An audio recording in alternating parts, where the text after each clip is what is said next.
చూస్ country delight, live better. ఇప్పుడే country delight యాప్ని download చేసుకోండి.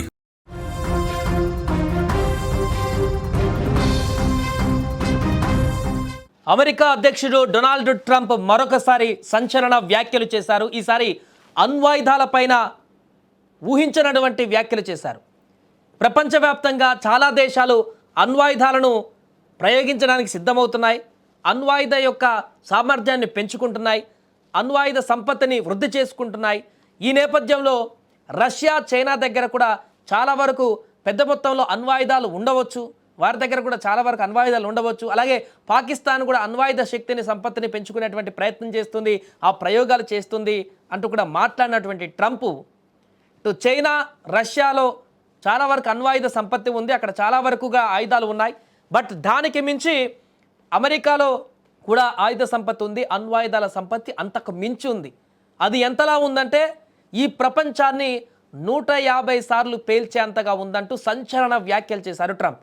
ఫ్లోరిడాలోని మియామిలో జరిగినటువంటి అమెరికన్ బిజినెస్ ఫోరం సమావేశంలో ట్రంప్ ఈ వ్యాఖ్యలు చేశారు. అణ్వాయుధాల తగ్గింపు అవసరం గురించి చెబుతూనే అమెరికా అణ్వస్త్ర సామర్థ్యాన్ని చాటుకునేటువంటి ప్రయత్నం చేశారు. తమ వద్ద ఉన్న అణ్వాయుధాలతో ఈ భూమిని 150 సార్లు పేల్చేయగలమని ఆయన వ్యాఖ్యానించారు. అంతేకాదు అణ్వాయుధ నిరాయుధీకరణ అనేది గొప్ప విషయమని కూడా ఆయన పేర్కొన్నారు. ఒకే వేదికపై ట్రంప్ ఒకవైపు అమెరికా అణ్వస్త్ర శక్తిని అతిశయోక్తిగా ప్రకటించడం, మరొక వైపు నిరాయుధీకరణకు మద్దతు పలకడం ఇప్పుడు ప్రపంచవ్యాప్తంగా కూడా చర్చనీయాంశమైంది. 2 నాలుకల ధోరణి మాదిరిగా ఈ రకంగా 2 విభిన్నమైనటువంటి స్టేట్మెంట్లు ఒకే సందర్భంలో ఇచ్చి ఒకవైపు ప్రపంచ దేశాలన్నిటికీ ఒక హెచ్చరిక జారీ చేసినట్టుగా అమెరికా గురించి, అంటే అమెరికా జోలికి వస్తే ఎవరు ఎంతమైనా చూస్తాం, అసలు భూగోళాన్నే లేకుండా చేస్తామనేటువంటి ఒక ఇండికేషన్ వచ్చే విధంగా మాట్లాడము. అంత ఆయుధ సంపత్తి మా దగ్గర ఉంది, అణ్వాయుధాల సంపత్తి మా దగ్గర ఉంది, 150 సార్లు మేము భూమిని పేల్చేయగలము, అంత ఆయుధ సంపత్తి ఉంది. ఇలాంటి వర్డ్ అక్కడ వాడాల్సిన పరిస్థితులు. భూమినే అంతం చేయగలిగేటువంటి 150 సార్లు అంతం చేయగలిగేటువంటి, అంటే ఆ పోలిక చూడండి, ట్రంప్ పోల్చినటువంటి విధానం. ఇప్పుడు రష్యాను, చైనాను భయపెట్టడానికి ఆ వ్యాఖ్యలు చేస్తారా, లేకుంటే ఇతర దేశాలని కంట్రోల్ పెట్టడానికి ఆ వ్యాఖ్యలు చేస్తారా అనేది అది పక్కన పెడితే, అమెరికా అన్ని దేశాల కంటే బలంగా ఉంది, అణ్వాయుధాలలో శక్తివంతంగా ఉంది అని చెప్పుకోవడానికి ట్రంప్కు దొరికిన ఎగ్జాంపుల్ భూమిని 150 సార్లు పేల్చేయగలం అనేటువంటి వడ్డ. ఇప్పుడు ఇదే చర్చనీయాంశంగా మారుతుంది. ఒక పవర్ కంట్రీకి అధ్యక్షుడిగా ఉండి, ప్రపంచ దేశాలలో పెద్దన్నగా చెప్పుకునేటువంటి దేశానికి అధినేతగా ఉండి, ప్రపంచంలో అందరినీ కంట్రోల్ చేయగలిగేటువంటి శక్తి ఉందని చెప్పుకునేటువంటి వ్యక్తి, నేను శాంతి దూతగా మారిపోయానను, నాకు నోబెల్ అవార్డు కావాలంటూ పదే పదే చెప్పుకునేటువంటి ఆ వ్యక్తి ఇలాంటి వివాదాస్పదమైనటువంటి, చర్చనీయాంశమైనటువంటి ఈ వర్డ్ ఉపయోగించడం. ఇప్పుడు ఫర్ ఎగ్జాంపుల్ ఇదే కాకుండా మాకు చైనా, రష్యా కంటే ఎక్కువ అణ్వాయుధ సంపత్తి ఉంది, మేము తలుచుకుంటే ఏమైనా చేయొచ్చు, చైనా, రష్యా పప్పులు ఉడకవు, ఇలా కూడా ఉపయోగించవచ్చు వర్డ్స్. కానీ 150 సార్లు భూమినే పేల్చేయగలం మా దగ్గర ఉన్నటువంటి అణ్వాయుధాలతో అంటే తన క్రుయాలిటీని అక్కడ చూపిస్తున్నాడేమో అనేటువంటి ఒక సంకేతం వస్తుంది చాలామందికి.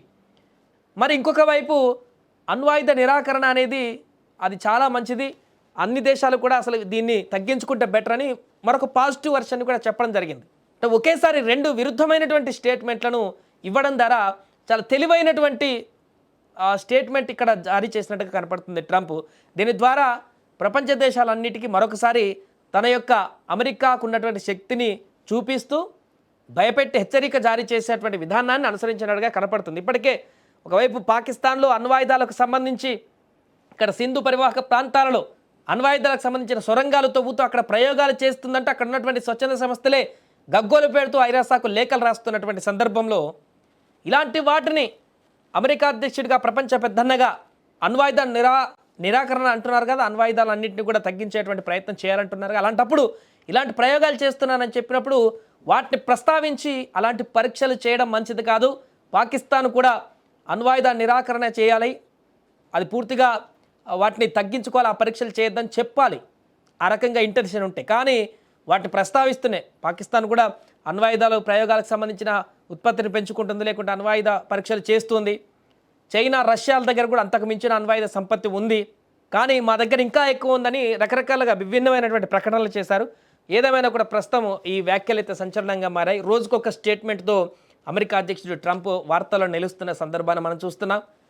అంతకుముందు మార్నింగ్ ఇంకో మాట అన్నారు, ప్రధాని మోదీ మంచి మనస్తత్వం ఉన్నటువంటి వ్యక్తి, మంచి గుణం, గొప్ప వ్యక్తి, నేను త్వరలోనే ఇండియాకు కూడా వస్తా, ఇలాంటి స్టేట్మెంట్లు.